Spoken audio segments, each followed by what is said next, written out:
Oh ya,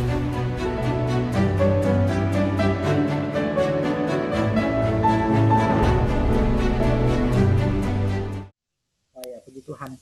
Ya Bapak Ibu Saudara yang dikasih oleh Tuhan dan yang menjadi kesaksian saya betapa luar biasanya Tuhan. Kalaupun Tuhan izinkan saya misalnya gantian dengan mamanya Kiel kena COVID, ya kita berdoa enggak, saya bukan minta ya. Jangan Pak Pendeta ngomong begitu minta, enggak minta. Tapi kalau Tuhan izinkan, saya tetap melihat bahwa Tuhan itu baik luar biasa ya. Karena waktu pertama kali kami periksa, waktu swab, kami udah berdoa Tuhan, kalaupun memang harus ada yang terpapar, janganlah dua, karena kalau misalnya sekali dua begitu kan kasihan Kiel, nggak ada yang apa namanya istilahnya yang merawat dia. Tapi bersyukur ada Tania juga, jadi mulai tadi malam itu saya juga sudah pisah tidurnya dengan Kiel, jadi mamanya sendiri, saya sendiri, Tania dengan Betania keponakan itu dengan Kiel tidur di kamar kami. Tapi puji Tuhan semuanya oleh karena kebaikan dan kemurahan Tuhan. Dan kesempatan ini saya juga ingin menyapa pejuang-pejuang COVID yang lagi isolasi mandiri, biarlah kita tetap semangat ya. Kemurahan Tuhan juga bagi Ibu Gani yang dalam usia yang sekian masih tetap survive, dan puji Tuhan saya mendengar kondisinya stabil ya. Keluarga Pak Wasis juga semangat, Ibu Desi juga semangat, semuanya Tuhan tolong. Yang di Palaran Pak Johan sudah pulih, sepertinya Ibu Tioma juga sudah masa-masa pemulihan. Ya puji Tuhan Bapak Ibu semuanya karena kebaikan Tuhan. Dan kita berdoa yang sehat tetap sehat, yang sakit cepat pulih dalam kasih pertolongan Tuhan. Nah Bapak Ibu, itu kesaksian saya betapa baiknya Tuhan, betapa luar biasanya Tuhan dalam setiap kehidupan kita. Nah mari kita membuka kebenaran firman Tuhan yang menjadi perenungan kita pada pagi menjelang siang hari ini. Kita buka dalam Efesus pasal yang kedua, ayat 11 sampai ayat yang ke-22 ya. Efesus pasal yang kedua, ayat 11 sampai ayat yang ke-22. Demikian firman Tuhan, saya bacakan bagi kita, Bapak Ibu menyimak di Alkitab saudara masing-masing. Dengan perikop dipersatukan di dalam Kristus. Karena itu ingatlah bahwa dahulu kamu sebagai orang-orang bukan Yahudi menurut daging, yang disebut orang-orang tak bersunat oleh mereka yang menamakan dirinya sunat, yaitu sunat lahiriah yang dikerjakan oleh tangan manusia. Bahwa waktu itu kamu tanpa Kristus, tidak termasuk kewargaan Israel dan tidak mendapat bagian dalam ketentuan-ketentuan yang dijanjikan, tanpa pengharapan dan tanpa Allah di dalam dunia. Tetapi sekarang di dalam Kristus Yesus, kamu yang dahulu jauh sudah menjadi dekat oleh darah Kristus. Karena dialah damai sejahtera kita yang telah mempersatukan kedua pihak yang telah merubuhkan tembok pemisah, yaitu perseteruan. Sebab dengan matinya sebagai manusia, ia membatalkan hukum Taurat dengan segala perintah dan ketentuannya untuk menciptakan keduanya menjadi satu manusia baru di dalam dirinya, dan dengan itu mengadakan damai sejahtera, dan untuk memperdamaikan keduanya di dalam satu tubuh dengan Allah oleh salib. Dengan melenyapkan perseteruan pada salib itu, ia datang dan memberitakan damai sejahtera kepada kamu yang jauh dan damai sejahtera kepada mereka yang dekat. Karena oleh dia kita kedua pihak dalam satu roh beroleh jalan masuk kepada Bapa. Demikianlah kamu bukan lagi orang asing dan pendatang, melainkan kawan sewarga dari orang-orang kudus dan anggota-anggota keluarga Allah, yang dibangun di atas dasar para rasul dan para nabi, dengan Kristus Yesus sebagai batu penjuru. Di dalam dia tumbuh seluruh bangunan rapi tersusun, menjadi bait Allah yang kudus di dalam Tuhan. Dan di dalam dia kamu juga turut dibangunkan menjadi tempat kediaman Allah di dalam roh. Ya, Bapak Ibu diberkati kita yang membaca, merenungkan, dan melakukan kebenaran firman Tuhan dalam setiap kehidupan kita, orang-orang percaya.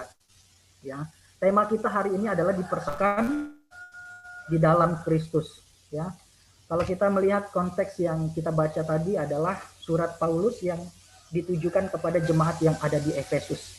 Ya, kita tahu bersama-sama kita ini sudah mau masuk bulan Agustus, ya sudah mau merayakan Hari Kemerdekaan, dan tadi penanggung jawab juga sudah menyampaikan pengumuman bahwa akan ada lomba-lomba dan sebagainya.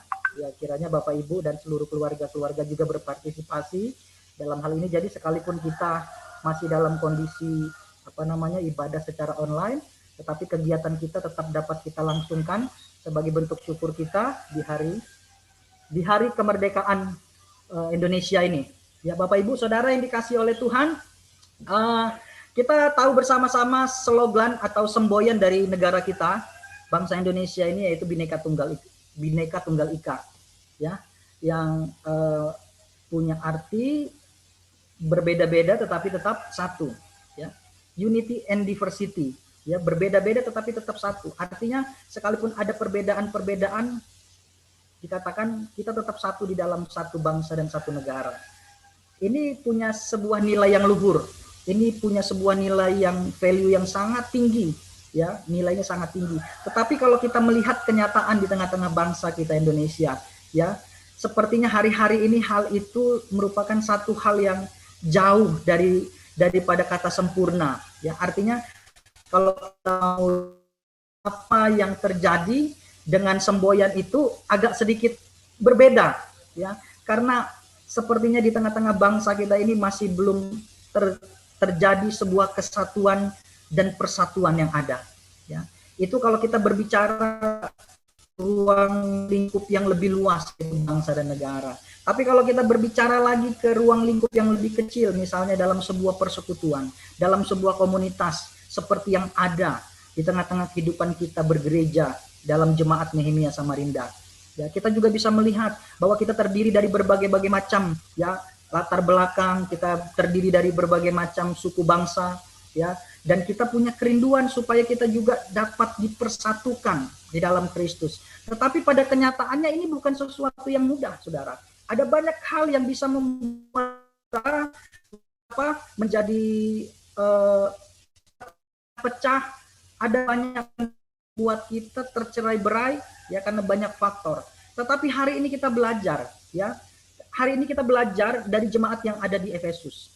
Jemaat yang ada di Efesus, Paulus menasehatkan mereka, ya. Kota Efesus ini adalah sebuah kota di Asia kecil yang cukup maju peradabannya, ya, saudara. Dan orang-orang yang ada di sana adalah kebanyakan orang-orang Yunani yang bukan orang-orang Yahudi. Sehingga pada waktu itu persekutuan atau jemaat yang ada di sana juga terjadi masalah, yaitu adanya tembok atau dinding pemisah antara orang-orang Yahudi dan orang-orang yang bukan Yahudi, dalam hal ini orang-orang Yunani. Ya, sehingga tembok pemisah ini yang membuat mereka tidak dapat bersatu. Ya, sehingga Paulus mengingatkan mereka. Terlebih dahulu Paulus mengatakan, karena itu ingatlah bahwa dahulu kamu sebagai orang-orang bukan Yahudi menurut daging yang disebut orang-orang tak bersunat oleh mereka yang menamakan dirinya itu oleh manusia. Ya, terjadi problem. Jadi konteksnya pada waktu itu di gereja atau di jemaat yang ada di Efesus, ya, mereka ada kotak-kotak antara ini orang-orang Yahudi dan orang-orang yang non Yahudi, ya. Dan kita tahu bersama-sama bagaimana orang Yahudi itu sangat eksklusif, ya.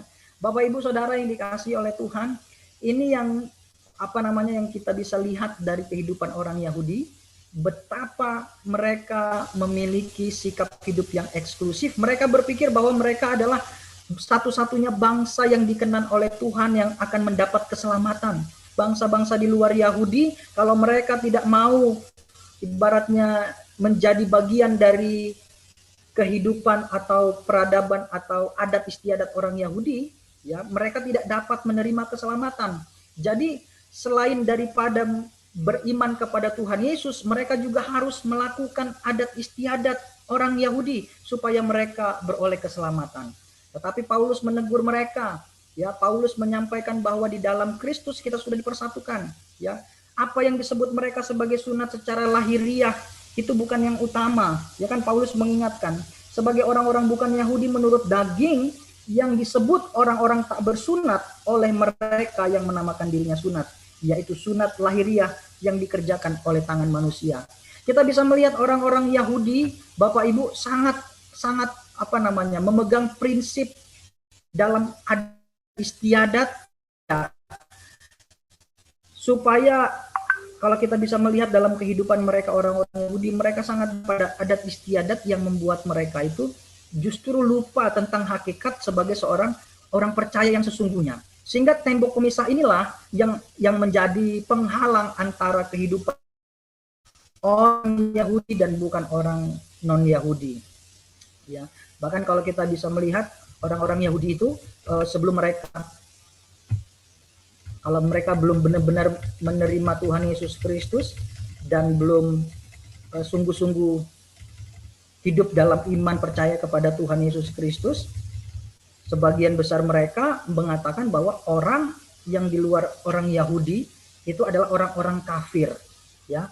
Bahkan dalam Matius pasal 15 ayat 26, orang-orang yang kafir itu, orang-orang di luar Yahudi itu mereka sebut dengan sebutan anjing, ya Bapak Ibu Saudara. Bahkan menurut tafsiran dari surat Efesus yang ditulis oleh William Barclay, Bapak Ibu, orang-orang Yahudi itu punya kejijikan yang sangat luar biasa terhadap orang-orang yang Yahudi, yaitu orang-orang kafir.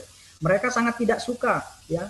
Itu makanya kalau kita bisa melihat, kalau kita belajar di dalam Perjanjian Lama, kitab Yunus, ketika Yunus diminta oleh Tuhan untuk menyampaikan kebenaran firman supaya mereka orang-orang yang ada di Niniwe bertobat, kita bisa melihat respon dan sikap dari Yunus. Yunus enggan pergi ke Niniwe. Dia malah pergi ke tempat lain, Saudara. Karena dia berpikir, ngapain saya beritakan kebenaran kepada orang yang di luar suku bangsa saya? Biar mereka binasa, ya. Makanya Yunus justru melarikan diri, tidak pergi ke tempat yang lain, ya. Karena dia berpikir bahwa tidak benar, karena mereka orang-orang Yahudi berpikir hanya mereka saja yang beroleh keselamatan, ya. Bapak Ibu Saudara yang dikasih, kemudian dikatakan mereka orang-orang Yahudi itu juga berpikir bahwa orang-orang kafir dan orang-orang non-Yahudi yang diciptakan oleh Allah itu diciptakan itu sebagai bahan bakar neraka. Memang diciptakan untuk dibinasakan, ya. Inilah yang terjadi antara orang-orang Yahudi dan orang-orang yang non-Yahudi pada waktu itu di jemaat yang ada di Efesus. Bahkan mereka berpikir bahwa Allah hanya mencintai orang-orang Israel, orang-orang Yahudi dan suku bangsa mereka. Orang-orang atau suku bangsa yang lain itu tidak ada artinya di hadapan Allah, ya. Bahkan Bapak Ibu, orang Yahudi tidak diperbolehkan untuk membantu seorang ibu, ya, dari orang-orang kafir atau di luar non-Yahudi yang akan melahirkan anaknya. Karena mereka berpikir apa? Mereka hanya akan membawa orang kafir masuk ke dalam dunia. Jadi untuk apa? Mereka nggak akan pernah mau membantu. Nah, kalau terjadi pernikahan antara orang Yahudi dan orang yang non-Yahudi atau orang kafir, maka keluarga membuat acara. Tapi bukan acara syukuran pernikahan, tetapi mereka akan mengadakan upacara penguburan atau upacara pemakaman. Karena mereka akan langsung menganggap mati, menganggap nggak ada lagi orang anggota keluarga mereka yang menikah dengan mereka yang di luar orang-orang Yahudi. Betapa kita bisa melihat Bapak Ibu, betapa eksklusifnya mereka. Sehingga ketika mereka sudah menjadi orang percaya pun, ya, prinsip-prinsip adat istiadat dan keyakinan yang eksklusif tadi masih ada dalam kehidupan mereka, ya. Orang-orang Yahudi ketika mereka masuk ke dalam rumah orang-orang kafir, mereka berpikir bahwa mereka juga sudah menjadi najis, ya. Bahkan mereka tidak mau bergaul dengan orang-orang yang di luar suku bangsa mereka. Inilah Bapak Ibu yang terjadi. Sehingga ketika mereka sudah ada di dalam sebuah persekutuan pun hal-hal yang demikian, ya, masih tetap ada dalam pola pikir mereka. Dan inilah yang Paulus mau rombak, ya. Inilah yang Paulus mau benahi dalam pola pikir dan prinsip orang-orang yang ada pada waktu itu, orang-orang Yahudi, supaya orang-orang Yahudi mengerti, dan kemudian orang-orang yang di luar Yahudi, orang non-Yahudi, mereka juga mengerti bahwa sekalipun mereka bukan keturunan, ya, keturunan secara lahiriah, bukan orang-orang Yahudi secara keturunan, tetapi mereka juga sudah menerima kasih karunia Tuhan, sudah masuk di dalam keselamatan yang dijanjikan oleh Tuhan. Karena apa? Karena darah Tuhan Yesus Kristus. Karena kematian Tuhan Yesus di atas kayu salib, ya. Bapak Ibu, adanya tembok pemisah. Bahkan kalau kita lihat, kalau kita belajar di bait Allah yang ada di Yerusalem itu sendiri, ada sebuah tembok pemisah, ya, yang dimana ini diperuntukkan untuk membatasi atau membedakan mana orang-orang Yahudi dan mana orang-orang yang punya apa namanya, yang sudah berkeyakinan kepada agama orang Yahudi, yaitu Yudaisme, ya, baik orang Yunani ataupun orang-orang dari bangsa-bangsa lain, mereka ada tempat ibadahnya sendiri, ya. Nah, kalau kita lihat, kita bandingkan dengan Kisah Rasul pasal 21 ayat 27 sampai ayat yang ke-31. Di bait Allah itu dibangun sebuah tembok yang tingginya kurang lebih 3 hasta, ya. Kurang lebih 135 cm untuk, ya, membedakan tempat ibadahnya orang-orang yang memang keturunan Yahudi dan orang-orang yang bukan orang-orang non-Yahudi tapi yang sudah memiliki keyakinan Yudaisme pada waktu itu. Jadi sampai seperti itu, sekalipun mereka sudah berkeyakinan seperti apa namanya, menganut keyakinan agama Yahudi yaitu Yudaisme, mereka tetap dianggap apa namanya, masih terpinggirkan, saudara. Nah, begitu juga ketika mereka sudah masuk di dalam persekutuan, bahkan ketika mereka sudah menjadi komunitas orang percaya, pola-pola berpikir seperti ini masih ada dalam diri mereka. Nah, seperti saya katakan tadi, inilah yang Paulus mau rombak, inilah yang Paulus mau benahi dalam setiap pemikiran-pemikiran orang-orang Yahudi pada waktu itu. Ya, kalau kita bandingkan dengan Kisah Rasul pasal 21 ayat 27, mari coba kita buka Kisah Rasul pasal 27 ayat Kisah Rasul pasal 21 ayat 27 sampai ayat yang ke-31. Ya, ketika masa 7 hari itu sudah hampir berakhir, orang-orang Yahudi yang datang dari Asia melihat Paulus di dalam bait Allah. Lalu mereka menghasut rakyat dan menangkap dia sambil berteriak, "Hai orang-orang Israel, tolong, inilah orang yang di mana-mana mengajar semua orang untuk menentang bangsa kita dan menentang hukum Taurat dan tempat ini. Dan sekarang ia membawa orang Yunani pula ke dalam bait Allah dan menajiskan tempat suci ini. Sebab mereka telah melihat Trofimus dari Efesus sebelumnya bersama-sama dengan Paulus di kota. Dan mereka menyangka bahwa Paulus telah membawa dia ke dalam bait Allah. Maka gemparlah seluruh kota dan rakyat datang berkerumun lalu menangkap Paulus dan menyeretnya keluar dari bait Allah. Dan seketika itu juga semua pintu gerbang bait Allah ditutup. Ya, sementara mereka merencanakan untuk membunuh dia, sampailah kabar pada kepala pasukan bahwa seluruh Yerusalem gempar. Ya, dari Kisah Para Rasul pasal 21 ayat 27 sampai ayat 31 ini kita bisa melihat betapa eksklusifnya. Jadi mereka berpikir Paulus membawa orang Yunani yang dari Efesus untuk masuk ke dalam bait Allah, padahal tidak, ya. Ya, padahal itu hanya mereka lihat waktu di kota. Ini yang membuat kalau kita bisa lihat memang betul-betul mereka eksklusif sekali, saudara. Sehingga terjadi kotak-kotak di tengah-tengah jemaat yang ada di Efesus pada waktu itu. Nah, Paulus menegur mereka supaya mereka diingatkan bahwa sesungguhnya dinding atau tembok pemisah itu sudah dirobohkan, ya, melalui apa? Melalui kematian Kristus. Ya, kalau kita baca kemudian dikatakan di dalam Efesus pasal yang kedua tadi, Bapak Ibu.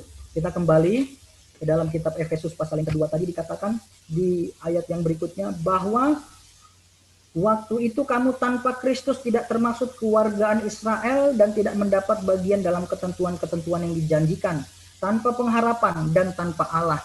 Orang-orang yang bukan Yahudi, Paulus mengingatkan bahwa betul mereka memang dulu mereka adalah orang yang jauh. Ya, mereka disebut orang-orang yang jauh, tetapi mereka bahkan dikatakan tanpa Kristus, tanpa Allah dan tanpa pengharapan, ya. Tetapi di ayat yang ke-13, tetapi sekarang di dalam Yesus, di dalam Kristus Yesus, kamu yang dahulu jauh menjadi dekat oleh darah Kristus.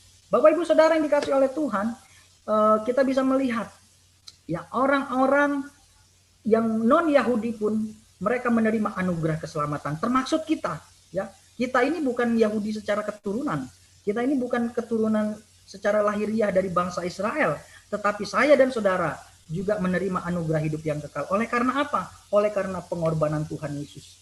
Dikatakan, tetapi sekarang di dalam Yesus, ya, kamu yang dahulu jauh, atau kita yang dahulu jauh, sekarang sudah menjadi dekat oleh darah Kristus. Darah Kristus itulah yang meruntuhkan atau merubuhkan tembok pemisah. Di ayat yang ke-14 dikatakan, karena dialah damai sejahtera kita yang telah mempersatukan kedua pihak, yang telah merubuhkan tembok pemisah, yaitu perseteruan, ya. Pemisah antara yang non-Yahudi dan pemisah antara Allah dan manusia. Kita tahu bersama-sama bahwa keterpisahan yang dimaksudkan ini ada dua, ya. Keterpisahan yang pertama, ya, adalah keterpisahan antara Allah dan manusia. Allah adalah pribadi yang kudus, ya, sedangkan kita adalah orang-orang berdosa. Dan dalam keadaan status kita sebagai orang-orang berdosa, kita tidak dapat bersekutu dengan Allah, ya. Kita terpisah dengan Allah. Tetapi oleh kematian Tuhan Yesus Kristus di atas kayu salib dan oleh darahnya yang tercurah di Kalvari, saudara, inilah yang merobohkan tembok pemisah itu, sehingga kita dan Allah dapat bersekutu. Sehingga kita orang-orang berdosa dibenarkan, ya, mendapat justifikasi, sehingga kita dibenarkan dan kita beroleh persekutuan dengan Allah, ya. Perseteruan dengan Allah itu diperdamaikan, ya. Orang berdosa, ya, disebut sebagai seteru Allah, tetapi oleh pengorbanan Tuhan Yesus Kristus di atas kayu salib, ya, perseteruan itu diperdamaikan, sehingga kita bisa bersekutu dengan Allah. Bahkan kita sangat bersyukur dapat memanggil Dia ya Aba, ya Bapa. Ya, Bapak Ibu Saudara, itu yang pertama. Yang kedua, tembok pemisah yang dimaksudkan adalah tembok pemisah antara setiap kita, umat kepunyaan Allah. Tidak ada lagi, ya, kotak-kotak antara orang Yahudi dan bukan Yahudi. Tidak ada lagi istimewa. Mungkin kita berpikir, mungkin ada juga suku-suku bangsa di bagian belahan dunia yang lain merasa eksklusif bahwa hanya mereka suku bangsa yang terbaik, ya. Tidak ada lagi hal yang demikian. Kita mau orang Batak, mau orang Manado, mau orang Jawa, mau orang Makassar, orang Toraja, orang apapun kita, semuanya kita satu di dalam Kristus. Dan inilah yang menjadi penghiburan kita, bahwa darah Tuhan Yesus Kristus, ya, melalui kematiannya di atas kayu salib, telah mempersatukan kita, mempersekutukan kita, memperdamaikan kita dengan Allah, dan yang kedua, juga memperdamaikan antara kita dengan sesama kita. Ya. Sehingga yang dimaksudkan melalui tema hari ini, dipersatukan di dalam Kristus, ini juga merupakan sebuah penerapan yang harus kita lakukan di dalam setiap kehidupan kita berjemaat, ya. Bahkan juga kita lakukan, kita laksanakan, kita aplikasikan, kita praktikkan juga dalam kehidupan kita berkeluarga, dalam rumah tangga, ya. Karena kalau kita bisa melihat Bapak Ibu Saudara yang dikasihi oleh Tuhan, di dalam kehidupan kita sebagai orang-orang percaya di tengah-tengah dunia ini, ada banyak hal yang seperti saya katakan di awal tadi, yang bisa saja membuat kita tercerai-berai, yang bisa saja membuat kita terpecah-pecah, ya. Tetapi firman Tuhan hari ini mengingatkan kita bahwa kita satu dengan yang lain sebagai jemaat Tuhan. Tidak ada tembok pemisah di antara kita, ya. Bahkan saya merenungkan ketika mempersiapkan khotbah ini luar biasa, saudara. Ini mengingatkan kita, sekalipun kita mungkin tidak ada dalam satu ruangan beribadah, ya, tetapi tembok di rumah kita ini tidak menjadi pemisah, sehingga kita tetap bisa connect satu dengan yang lain. Yang terutama bukan melalui aplikasi Zoom ini, tetapi yang terutama adalah melalui setiap doa-doa kita. Kita dipersatukan di dalam Kristus. Artinya apa? Kita tetap terkoneksi, ya. Sekalipun saya dan saudara sedang tidak terhubung melalui aplikasi Zoom, tetapi saya percaya dengan keyakinan melalui kebenaran firman Tuhan pada pagi hari ini, tidak ada tembok pemisah di antara kita. Sehingga saya yang ada di tempat ini di Perjuangan 7, bahkan dengan ibu keluarga Pak Jentrimen Saragi yang ada di Medan saat ini, Pak Budi yang ada di Malang, yang ada di Palaran, bahkan yang ada di Batam, ada Pak Bayu juga. Tidak ada pemisah di antara kita. Kita tetap terkoneksi satu dengan yang lain. Karena apa? Karena darahnya Tuhan Yesus Kristus yang tercurah bagi kita. Sehingga apa? Sehingga mungkin kita tidak bertemu fisik secara langsung, tetapi kita bertemu di dalam setiap persekutuan kita melalui doa-doa yang kita panjatkan di hadapan Tuhan. Sehingga saya berkeyakinan bahwa sekalipun kita terpisah tempat, ya, tetapi kita tetap satu Ya, Bapak Ibu, makanya saya katakan bahwa ketika kita beribadah dalam situasi dan suasana seperti ini, kita jangan berpikir bahwa kita sedang menonton, kita sedang menyaksikan tayangan ibadah, tetapi kita beribadah dalam satu kesatuan. Sekalipun saya di sini, Bapak Ibu di rumah masing-masing, surga melihat kita dalam satu kesatuan, seperti sebuah orang yang bernyanyi dalam satu paduan suara. Ya, walaupun secara fisik kita berbeda-beda. Ya, oleh sebab itu saya selalu tekankan sikap kita dalam ibadah secara online ini. Ya, tidak boleh kita berpikir bahwa wah, kalau ibadah di rumah nggak harus seperti di gereja lah, kita bisa santai dan seterusnya dan bagaimana. Kita tetap harus memperhatikan bagaimana kita ada. Karena dikatakan tidak ada tembok pemisah, ya. Apapun itu kita sudah dipersatukan di dalam Kristus. Bahkan dikatakan Dia yang memberikan damai sejahtera di ayat yang ke-15.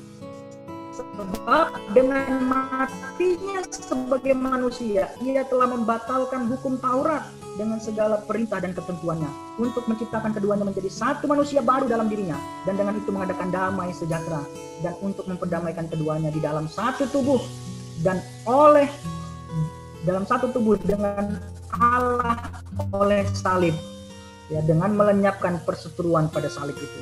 Jadi perseteruan antara kita dengan Allah, bahkan perseteruan kita dengan sesama kita, itu sudah diselesaikan Tuhan Yesus di atas kayu salib. Jadi kita sebagai kawan seiman, ya, sesama dalam persekutuan, tidak boleh lagi ada perseteruan, saudara. Ketika kita masih ada benci kepada sesama kita, ketika masih ada timbul niat ingin berseteru kepada sesama kita harus tanya, ini nggak benar. Kenapa? Karena Yesus sudah menyelesaikan perseteruan itu. Bahkan yang paling masalah kita yang paling besar sudah Tuhan selesaikan. Perseteruan dengan Allah diperdamaikan, sehingga kita tidak punya lagi alasan untuk berseteru dengan sesama. Dalam keluarga, rumah suami istri harus harmonis, karena firman Tuhan berkata perseteruan itu sudah diselesaikan oleh Tuhan Yesus di atas kayu salib. Yang ada kita adalah dipersatukan, bukan diseterukan lagi. Nah, mari kita tanya kepada hati kita masing-masing. Masih adakah dalam diri kita mungkin orang-orang yang kita anggap seteru? Ya, Alkitab berkata kita tidak boleh lagi berpikir demikian. Kita harus menganggap semua orang adalah saudara kita, ya, dan kita harus mengusahakan supaya kita hidup damai dengan semua orang. Ya, dikatakan di ayat yang ke-17, Ia datang dan memberitakan damai sejahtera kepada kamu yang jauh dan damai sejahtera kepada mereka yang dekat. Ya. Yang jauh itu tadi yang non-Yahudi, yang dekat itu dikatakan tadi mereka orang-orang Yahudi. Jadi mereka sudah dipersatukan, ada damai sejahtera. Damai sejahtera Allah yang Tuhan tinggalkan, yang Tuhan limpahkan di dalam kehidupan persekutuan jemaat yang ada di Efesus, yang mereka tidak sadari, sehingga mereka masih berpikir hal-hal yang formalitas. Ya, mereka berpikir, oh harus sunat, harus begini, harus begitu, adat istiadat. Ya, tidak demikian, saudara. Tetapi Tuhan berkata bahwa damai sejahtera Tuhan sudah Tuhan limpahkan. Maka dikatakan di ayat yang ke-18, karena oleh Dia, ya, kita kedua belah pihak dalam satu roh beroleh jalan masuk kepada Bapa. Demikianlah kamu bukan lagi orang asing dan pendatang, melainkan kawan sewarga dari orang-orang kudus dan anggota-anggota keluarga Allah. Kita ini satu anggota keluarga, saudara. Sekalipun saya orang Batak, saudara ada yang orang Jawa, orang Manado, dan seterusnya. Kita ini satu keluarga di dalam Tuhan, ya. Jadi jangan lagi kita ada perseteruan di antara kita. Ya, kalau dibilang ada hal yang nggak suka ya wajar, ya. Karena nggak semua dalam diri saya saudara suka, pasti ada yang saudara nggak senang saya dengan yang seperti ini. Tetapi jangan pernah menganggap seteru, itu yang tidak boleh, ya. Kalau menganggap tidak benar, tidak pas, tidak suka, tetapi bukan benci. Begitu ya, bukan berarti seteru, bukan berarti bermusuhan. Suami istri juga kan begitu, nggak semua dari istri kita suka. Ada hal-hal yang kita nggak suka, tetapi kan nggak kita anggap dia musuh kita. Seperti itu ya. Kita tidak anggap dia sebagai seteru kita. Mungkin begitu juga dalam kehidupan rumah tangga, keluarga, hubungan relasi yang lain antara saudara bersaudara, antara ibu anak, orang tua anak, dan seterusnya. Ya, bahwa kita sudah dipersatukan. Kita satu keluarga, kita adalah anggota-anggota keluarga Allah yang dibangun di atas dasar para rasul dan para nabi, ya, dengan Kristus Yesus sebagai batu penjuru.